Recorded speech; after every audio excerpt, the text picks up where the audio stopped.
Hello guys, আসসালামু আলাইকুম। আমি আজকে আপনাদের সামনে প্রেজেন্ট পারফেক্ট টেন্স উপস্থাপন করছি। প্রেজেন্ট পারফেক্ট টেন্স হলো বর্তমানে কোনো কাজ এইমাত্র শেষ হয়ে যাচ্ছে কিন্তু তার ফল এখনও বর্তমান আছে, কিন্তু আসলে এটাই ঠিক না। আমরা এই টেন্সের একটা সিনিয়র উপায় আছে। এই টেন্সের সিনিয়র উপায় হলো ক্রিয়াপদের শেষে আছি, আছো, আছেন। প্রেজেন্ট পারফেক্ট টেন্সের সবচেয়ে ভালো গুণটা হলো এই টেন্সের তিনটা সিনিয়র উপায় আছে। সেটি হলো ক্রিয়াপদের শেষে আছি, আছো, আছেন থাকলে প্রেজেন্ট পারফেক্ট টেন্স হয়। গঠনটা হলো প্রথমে সাবজেক্ট, তারপরে হ্যাভ বা হ্যাজ, পিপি। প্রথমে সাবজেক্ট, তারপরে হ্যাভ বা হ্যাজ, তারপরে পিপি দিতে হবে, অর্থাৎ পাস্ট পারসন দিতে হবে। প্রেজেন্ট পারফেক্ট টেন্সকে আমরা যদি নেগেটিভ করি তাহলে সাবজেক্টের পরে হ্যাভ হ্যাজ, তারপরে নট, অর্থাৎ হ্যাভ হ্যাজের পরে নট, তারপরে পিপি দিতে হবে। আর যদি পছন্দ করি তাহলে হ্যাভ হ্যাজকে সাবজেক্ট আগে দেবো, তারপরে পিপি দেবো। যেমন আমরা যদি বলি যে প্রেজেন্ট পারফেক্ট টেন্সের সিনিয়র ভার্ব কি, যেমন সে ঘুরতে গিয়েছে, সে ঘুরতে গিয়েছে বা গিয়েছে। He has gone out for walking, he has gone out for walking.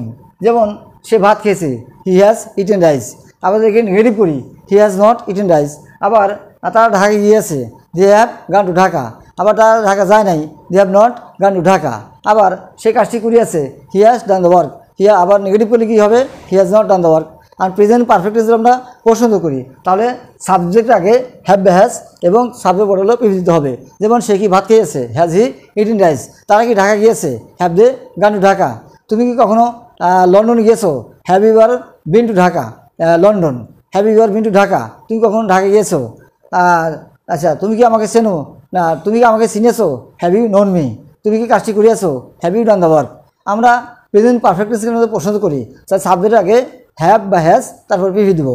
তো প্রেজেন্ট পারফেক্ট টেন্সের সঙ্গেও আমরা সিন্স এবং ফর ব্যবহার করতে পারি। সেটা হলো যে পূর্ব হইতে কোনো কাজ শুরু হলে এখনও চলমান থাকে, সেটা হলো প্রেজেন্ট পারফেক্ট টেন্স। যেমন সে সকালে তো অসুস্থ হচ্ছে সকালবেলা, এখনও সে অসুস্থ আছেই। এই ক্ষেত্রে দেবো he has been ill since morning. সে 7 দিন যাবত অসুস্থ, he has been ill for 7 days। আবার আমি 2 ঘন্টা যাবত এখানে আছি, I have been here for 2 hours। আমি 7 দিন হলো একটি গাড়ি কিনছি, I have bought a car for 7 days। আমার 7 দিন হলো একটি গাড়ি আছে, I have had a car for 7 days। আমার সে 2 দিন হলো আমার বন্ধু হয়েছে, হি has bin my friend for 2 days। আমি তার বন্ধু হয়েছি, I have bin his friend.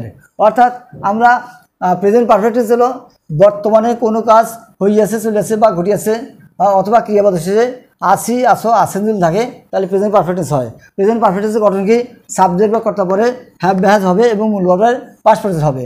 Present perfect টেন্সকে আমরা নেগেটিভ করি তাহলে হ্যাভ বা হ্যাজের পরে নট হবে, তারপর পিপি দিতে হবে। আর যদি পছন্দ করি তাহলে হ্যাভ বা হ্যাজকে সাবজেক্ট আগে দিতে হবে, তারপর পিপি। যেমন সে কি কাজটি করিয়াছে, has he done the work. আর তার কি ভাত খেয়েছে, হ্যাভ দি ইটেন রাইস। সে কি ঢাকা গিয়েছে, হ্যাজ হি গান টু ঢাকা। আবার মনে করো সে ঘুরতে গিয়েছে, he has gone out for walking. আবার তারা ভাত খেয়েছে, দে হ্যাভ ইটেন রাইস। তারা নদীতে সাঁতার কেটেছে, they have swum in the river. তারা কি নদীতে গিয়েছে, হ্যাভ দি গান টু দ্য রিভার। আর তুমি কি আমাকে চেনো নাই, have you not known me. আবার প্রেজেন্ট পারফেক্ট টেন্সকে আমরা প্রেজেন্ট পারফেক্ট টেন্সের সাথে আমরা সিন্স ও ফর ব্যবহার করতে পারি।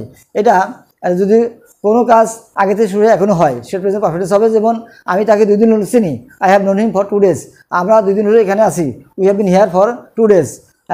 আমি 7 দিন হলো একটি গাড়ি কিনছি, I have bought a car for 7 days। আমার 7 দিন হলো একটি গাড়ি আছে, I have had a car for 7 days। আমরা প্রেজেন্ট পারফেক্ট টেন্সের আসলে বিষয়টা হলো ক্রিয়াপদ শেষে আছি, আসন থাকবে এবং এর গঠনটা হলো প্রথমে সাবজেক্ট, তারপর have has, PP. Present perfect tense খুবই সহজ, এটা কঠিন কিছু নাই। তবে এই টেন্সটা বারবার প্র্যাকটিস করতে হবে, বারবার চর্চা করতে হবে। বারবার চর্চা এবং প্র্যাকটিসের মাধ্যমে এই টেন্সকে আমরা আত্মস্থ করতে পারি।